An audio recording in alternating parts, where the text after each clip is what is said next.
नमस्कार दोस्तों, stock market studies में फिर से एक बार आपको बहुत-बहुत स्वागत है।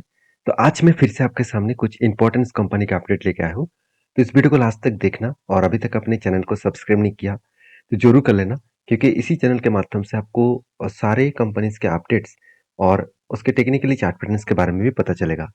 जो ट्रेड मैंने खुद लिया हो, वही ट्रेड मैं आपके साथ शेयर करता हूँ। तो चलो देख लेते हैं कौन-सा कंपनी है इस वीडियो के अंदर। फर्स्ट जो कंपनी है जिसके बारे में बात करूँ उसका नाम है इजी ट्रिप प्लानर।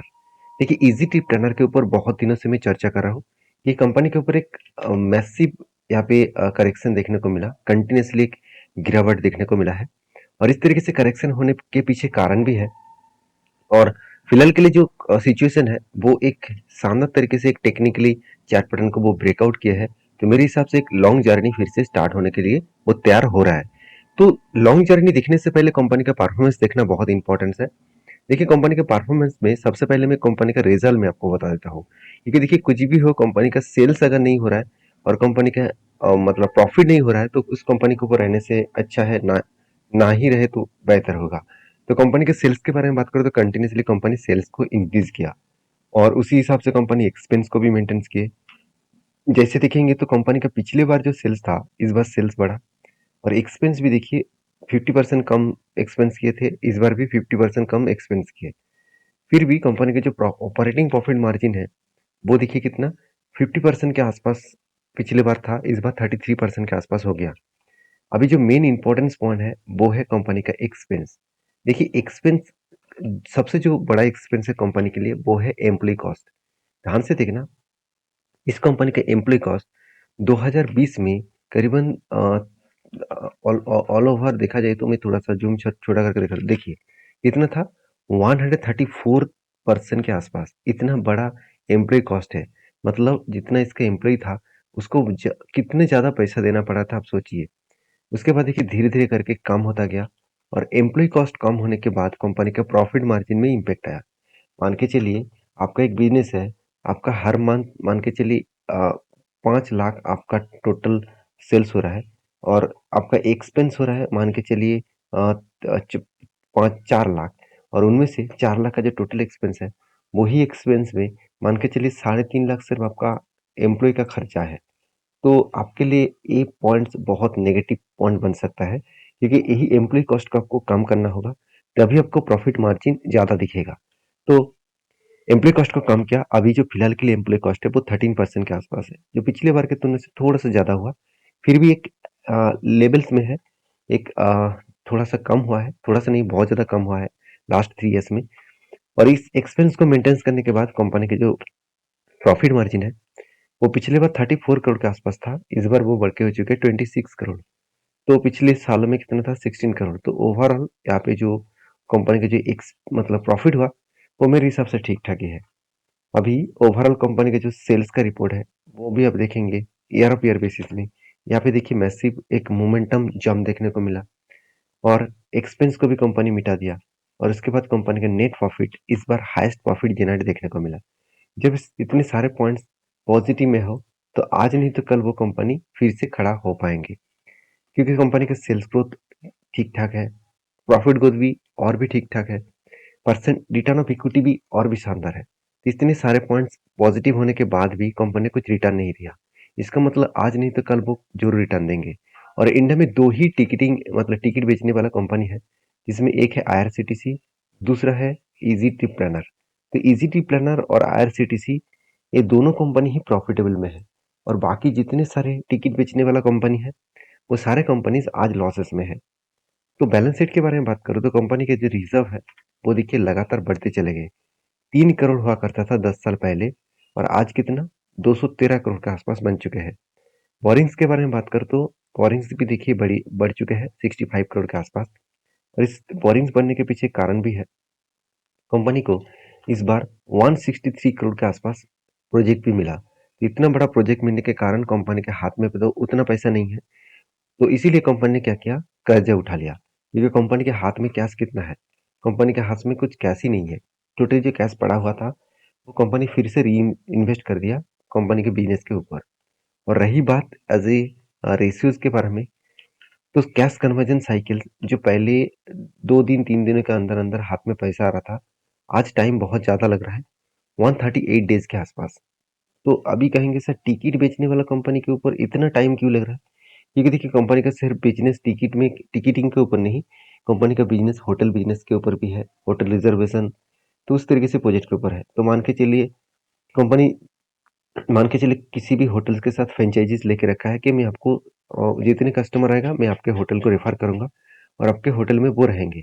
तो होटल होटल वाले ने भी एक यही कह दिया कि आप जितने कस्टमर देंगे आपको मैं पेमेंट तो करूंगा, मगर पेमेंट मान के चलिए 6 मंथ के बाद, 3 मंथ के बाद करने वाला हूँ। तो इसी सिचुएशन के कारण यहाँ पे जो मतलब कैश कन्वर्जन साइकिल्स है वो थोड़ा सा टाइम लग रहा है। तो रही बात कंपनीज के लास्ट कुछ फ्यू डेज का डिलीवरी, तो देखिए एक डिलीवरी पॉजिटिव में देखने को मिला है। कुछ वीकनेस डिलीवरी होने के बाद धीरे धीरे करके वो पॉजिटिवली मोमेंटम कर रहा है।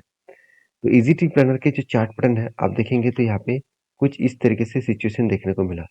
कंटिन्यूसली एक रेजिस्टेंस को वो फेस किया, बहुत बार रेजिस्टेंस को यहाँ पे कंटिन्यूसली रेजिस्टेंस को फेस किया, और उसके बाद आप देखेंगे तो यहाँ पे एक ब्रेकआउट भी हुआ, शानदार तरीके से एक ब्रेकआउट हुआ इस कैंडल के माध्यम से। और मैंने आपको ये भी बताया कि ब्रेकआउट होने के बाद मुझे एक बार इस जगह पे रिट्रेसमेंट चाहिए। तो रिट्रेसमेंट होने के बाद अगर फिर से एक रिवर्सल हुआ तो मैं जरूर यहाँ पे कुछ क्वांटिटी ऐड करूंगा। तो आपकी क्या राय है इसके ऊपर जरूर कमेंट्स करके बताना। तो नेक्स्ट जो कंपनी जिसके बारे में बात करूँ उसका नाम है बर्जर पेंट। देखिए बर्जर पेंट इंडिया के second largest paint industries company है, और इस कंपनी के साथ बाकी कंपनी को टक्कर लेने के लिए भी 4 बार सोचना पड़ेगा, क्योंकि बर्जर पेंट कंपटीटर के हिसाब से नहीं, कंपनी का मार्केट कैप के हिसाब से इंडिया के सेकंड लार्जेस्ट कंपनी है। एशियन पेंट को छोड़ ही देता हूँ, एशियन पेंट तो बहुत आगे चल चुके हैं, करीबन 3 लाख करोड़ के आसपास। मगर बर्जर पेंट के बाद बाकी जितने सारे कंपनीज है उसके बारे में बात करूँ तो नैरोलैक, एक्जो नोबेल, इंडिको, इस तरीके से कंपनीज की डिटेल्स के बारे में बात करूँ तो यहाँ पे आप देखेंगे तो कंपनी के जो मतलब रिजर्व है वो रिजर्व बर्जर पेंट से बहुत कम है। और बर्जर पेंट मेरे एक सबसे पसंदीदा कंपनी है, क्योंकि मैं आपको हमेशा बोलता हूँ आप नंबर 1 कंपनी के ऊपर और नंबर 2 कंपनी के ऊपर और नंबर 3 कंपनी के ऊपर, इस तीनों टाइप कंपनी के ऊपर फोकस रखिए। देखिए जो नंबर 1 है वो हमेशा नंबर 1 होने के लिए कोशिश करेगा, जो नंबर 2 है उसका हमेशा कोशिश रहेंगे वो नंबर 1 को क्रॉस ओवर करे। तो यहाँ पे बर्जर पेंट एशियन पेंट को क्रॉस ओवर करने के लिए बहुत ज़्यादा मेहनत करना पड़ेगा, क्योंकि अभी भी बहुत दूर है, जर्नी करना पड़ेगा तभी उसको क्रॉस आउट कर पाएंगे। तो फ्यूचर में क्या होगा क्या नहीं होगा वो तो फ्यूचर ही बताएगा। फिलहाल के मुझे बर्जर पेंट में बहुत शानदार परफॉर्मेंस देखने को मिलता है।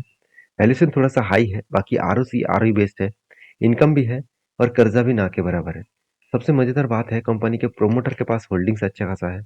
और सबसे मजेदार बात है कंपनी के जो क्वार्टरली रिजल्ट है वो देखिए एक बार भी आपको ऐसे नहीं लगेगा कि कंपनी का सेल्स डाउन हो चुके हैं। कंटिन्यूसली देखिए सेल्स अलग लेवल में इंक्रीज किया, उस हिसाब से कंपनी एक्सपेंस को भी मेंटेन किए, और एक्सपेंस मेंटेन करने के बाद कंपनी के हाथ में जो पैसा बचा, जो प्रॉफिट हुआ, नेट प्रॉफिट आप देखेंगे तो 140 करोड़, 250 करोड़, 355 करोड़। तो यहाँ पे भी देखिए कंटिन्यूसली प्रॉफिट को जननी किया। तो जब इतने शानदार तरीके से कंपनी खुद को रिप्रेजेंट कर रहा है तो क्या उस कंपनी के ऊपर डरना चाहिए? मेरे हिसाब से तो नहीं। आपके हिसाब से क्या है मुझे जरूर कमेंट्स करना। तो कंपनी की जो बैलेंस शीट है उसके बारे में बात करूँ तो कंटिन्यूसली देखेंगे तो कंपनी के जो रिजर्व है वो बढ़ते चले जा रहे हैं। उसके हिसाब से कंपनी का बोरिंग्स भी देखिए बढ़ते जा रहे हैं। कंपनी इस बार अच्छा खासा कर्जा उठाया। इस अच्छा खासा कर्जा उठाने के पीछे कारण भी है। वो कारण आप देख सकते हैं कंपनी ने इस बार अच्छा खासा ट्रेड भी रिसीव किया, करीबन 1240 करोड़ के आसपास।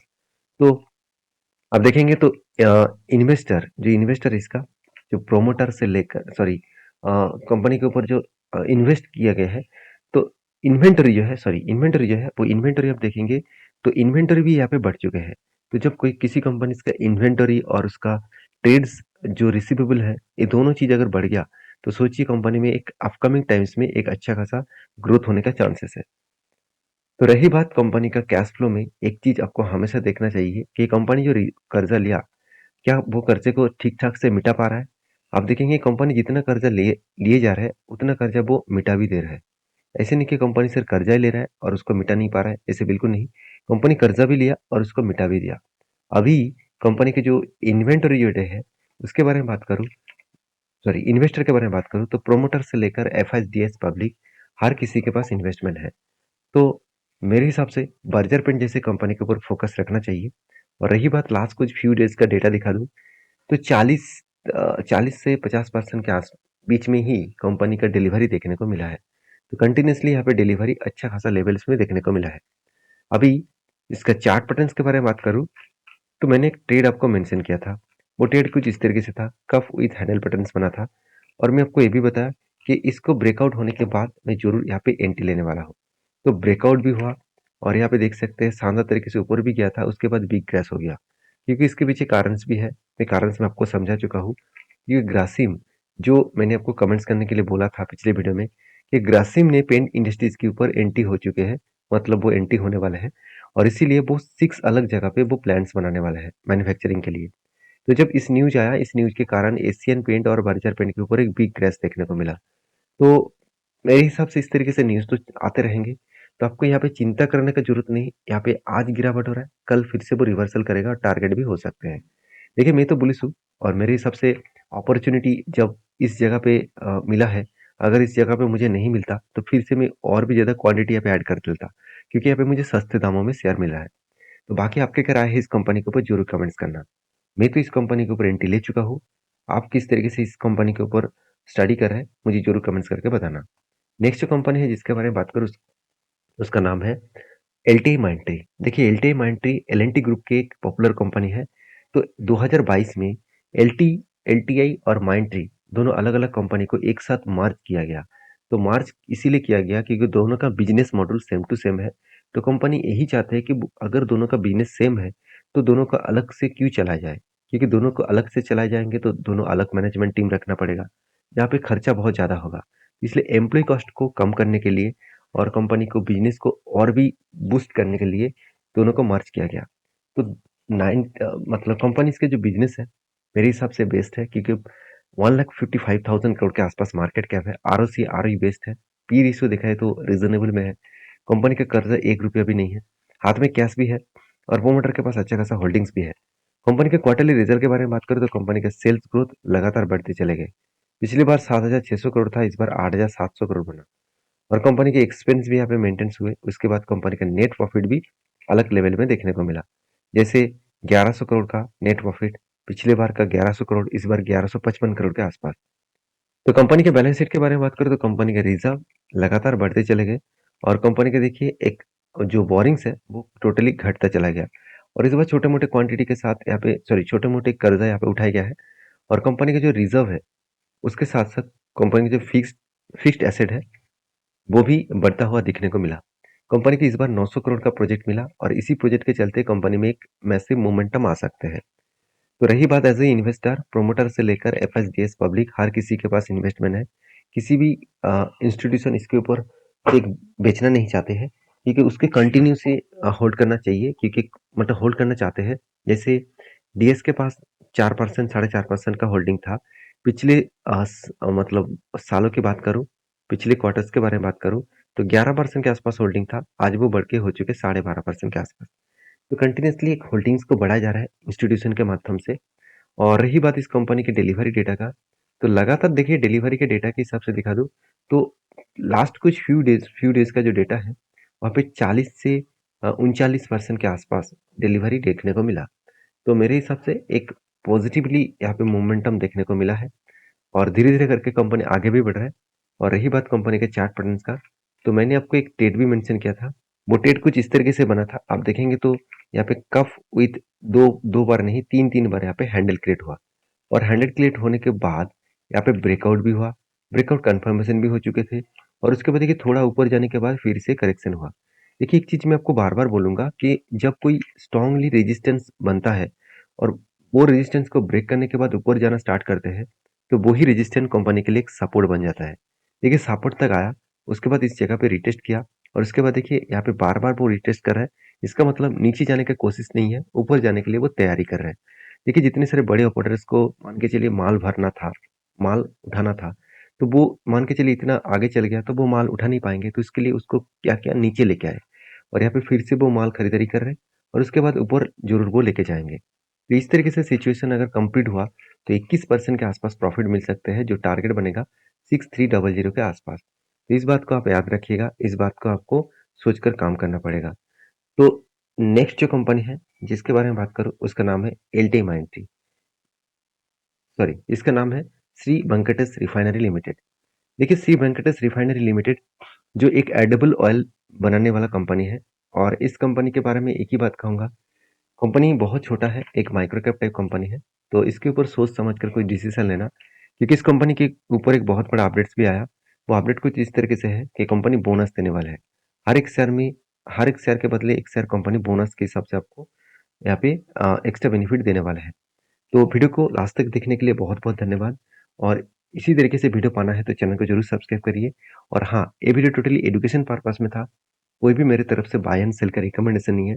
किसी भी अगर कंपनी के ऊपर काम करना है तो प्लीज़ आपके रिस्क के हिसाब से आपका एडवाइजर जो है उनकी बात सुनकर आपको डिसीजन लेना चाहिए। तो मिलते हैं नेक्स्ट वीडियो में, तब तक के लिए अच्छे से रहिए, अपने ख्याल रखिए।